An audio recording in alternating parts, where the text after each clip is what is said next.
All right, after the results came in, Doug Jones thanked voters in Alabama. As he suggested, there were decades of political bad choices. But Roy Moore said, not so fast. Here they are. This vote, I've said it before, Alabama has been at a crossroads. We have been at crossroads in the past. And unfortunately, we have usually taken the wrong fork. Tonight, ladies and gentlemen, you took the right road. God is always in control. You know, part of the problem with this campaign is we've been painted in an unfavorable and unfaithful light.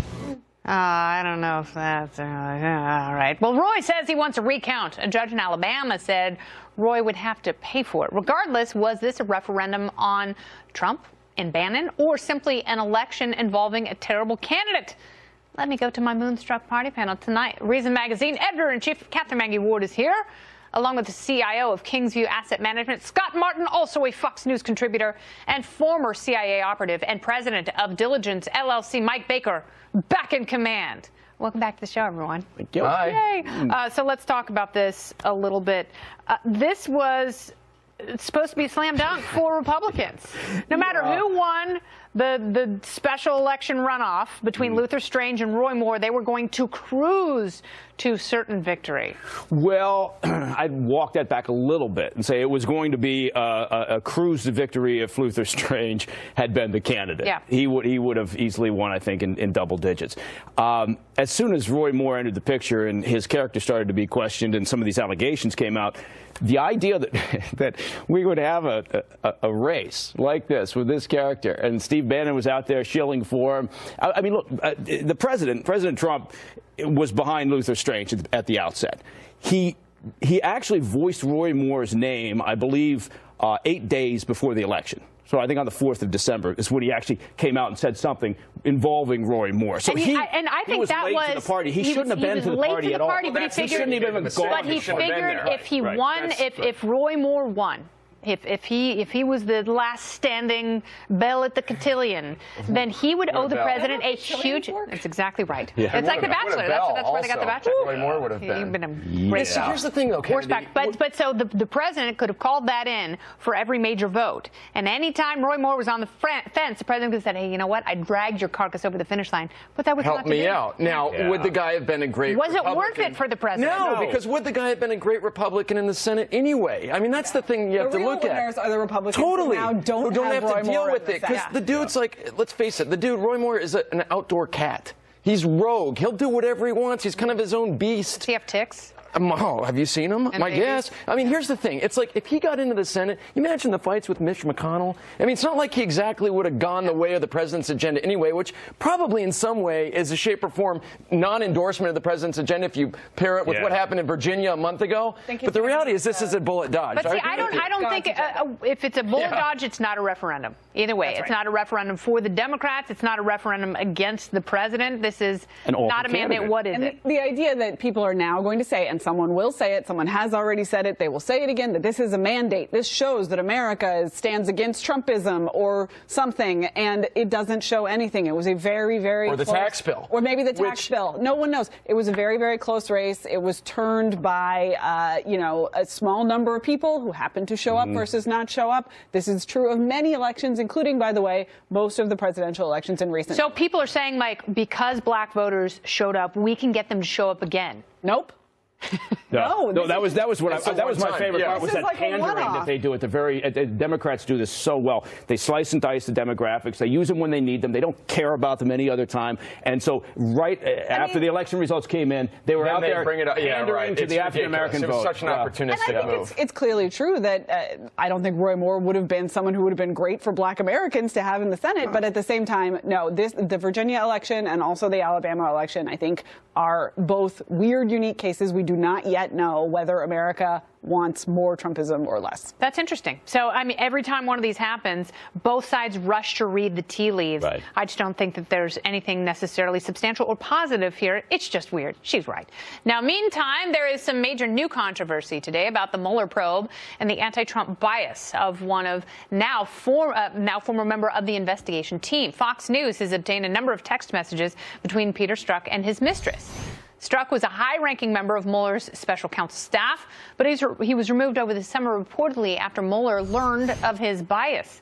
Back during the 2016 campaign, he sent text messages, such as, "God, Trump is a loathsome human," to which his lover replied, "Yes, he many win." She did write many. And also, "God, Hillary should win 100 million to 0. Now, in addition, he sent one reading, "F Trump." Heavens! Now, here's where it gets interesting. Strzok was present during the FBI's July 2016 interview with Hillary Clinton. At the close of the email investigation shortly before, then FBI Director James Comey called her actions extremely careless without recommending criminal charges. So the optics, especially for the credibility of the Mueller investigation, not so good here. But will it sink the probe? I want to ask Catherine in a little bit about text messages and whether or not that's fair game. But I want to know from you, having been in the CIA, having been in one of these institutions, is it compromised? There's two takes on this. One is you could look at this and interpret it as, my God, how could these two people involved in this investigation that's supposed to be unbiased and objective be displaying such partisanship?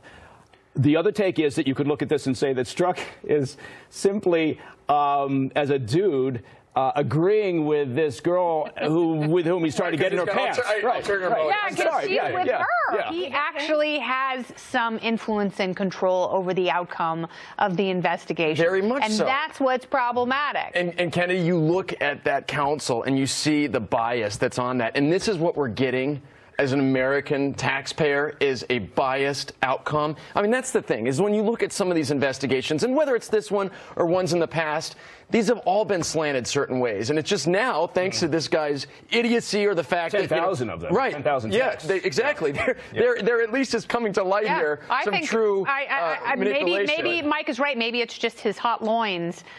But doesn't everyone have some degree of bias that they only express in text messages that they assume are private, casual conversations, and is nothing in that realm sacred? Right. So obviously, if anybody took a look at my text messages, they would immediately realize that I have tons of bias. Luckily, I'm an opinion journalist, so that's kind of, that cat is out of the bag. But like, it's not actually, it wasn't a press release, right? It was private text messages. To deny that there are people on all of these teams, on every single one of these investigative teams that have biases, is to live in a fantasy world. The question is just to control them, to create incentives and institutions around those biases, and to balance them, to have people. Yeah, but are they capable of doing that? Because one of the texts that he sent to his lover was, "I want to believe the path you threw out for consideration in Andy's office, that there's no way he gets elected, but I'm afraid we can't take that risk." And that's where, I mean, there's a difference between F Trump and someone saying something like that, where he feels that it's incumbent upon him to influence the outcome of the election, so we are not subjected to someone that he finds That sounds like hot loin talk. It could be hot loin talk, but I think you're absolutely right, and I'm glad you pointed out that particular text, because it goes from just opinion, just, this deep bias for one candidate, to this, basically they seem to be having this mindset that says we have to protect the country from this, so we have to therefore do something about it. I will say this, if I could. The agents that I know, the former and current agents in the Bureau, the people that are actually out there in the streets that actually do investigative work, that actually do the work, right? Yeah. Not the senior people sitting in headquarters. And they're hardworking, and it's keep pretty doing the job, right? And I have seen them, and I know they've got their own bias or their own beliefs, but they just do the job. Yeah. But the senior side of things, this is an unusual development. This level of bias at the senior levels. Yes, I hear a slippery slope. We have to cool the loins just a little bit. The panel, I get so emotional about loins hot and cool. The rise of Bitcoin has been so swift that Bitcoin insiders are joining regulators in warning about the risks of investing in such a volatile asset. So naturally, with all that said, people are reportedly now mortgaging their homes to buy it.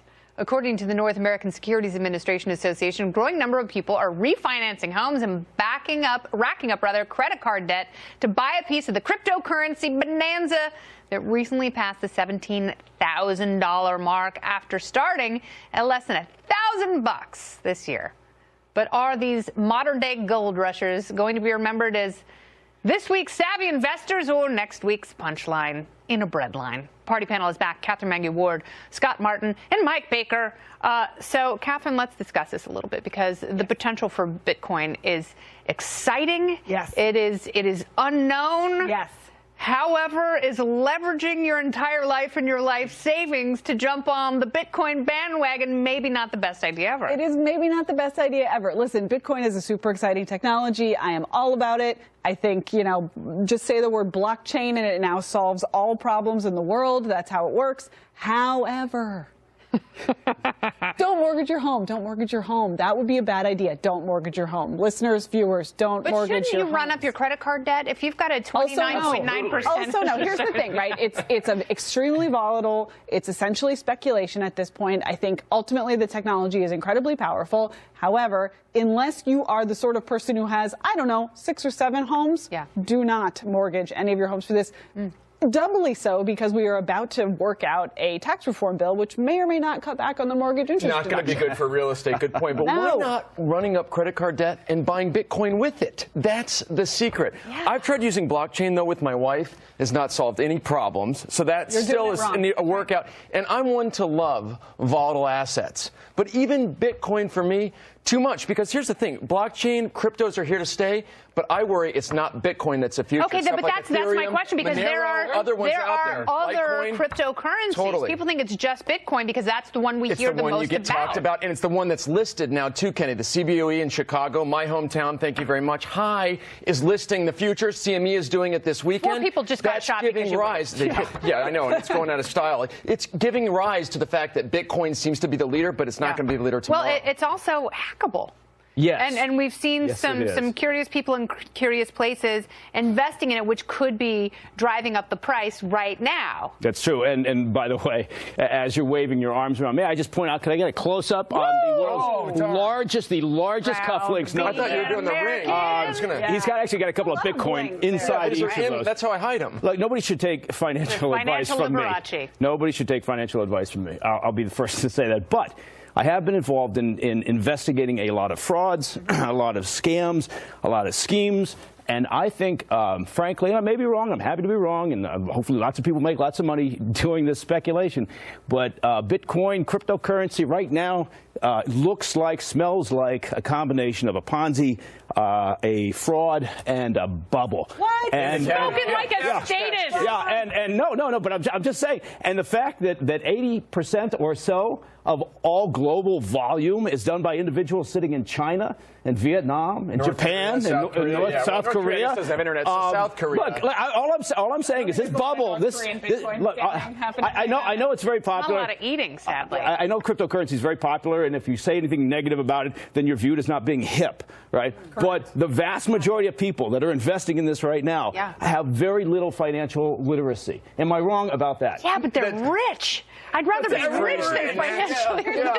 I mean, never underestimate the power of government to screw up a good thing. Amen. So it's, So it's if a it crashes, powerful it's the government's technology, fault. I get it. and there are a lot of people that are made nervous by it, including some people at this table, I'm not and made that will nervous by drive it. bad policymaking. Oh, no. Hey, no, if you want to we invest in it, less invest in it. policy making. That's good policy. All right, I want to thank you, Mike Baker, Scott Martin, Catherine Mangu-Ward.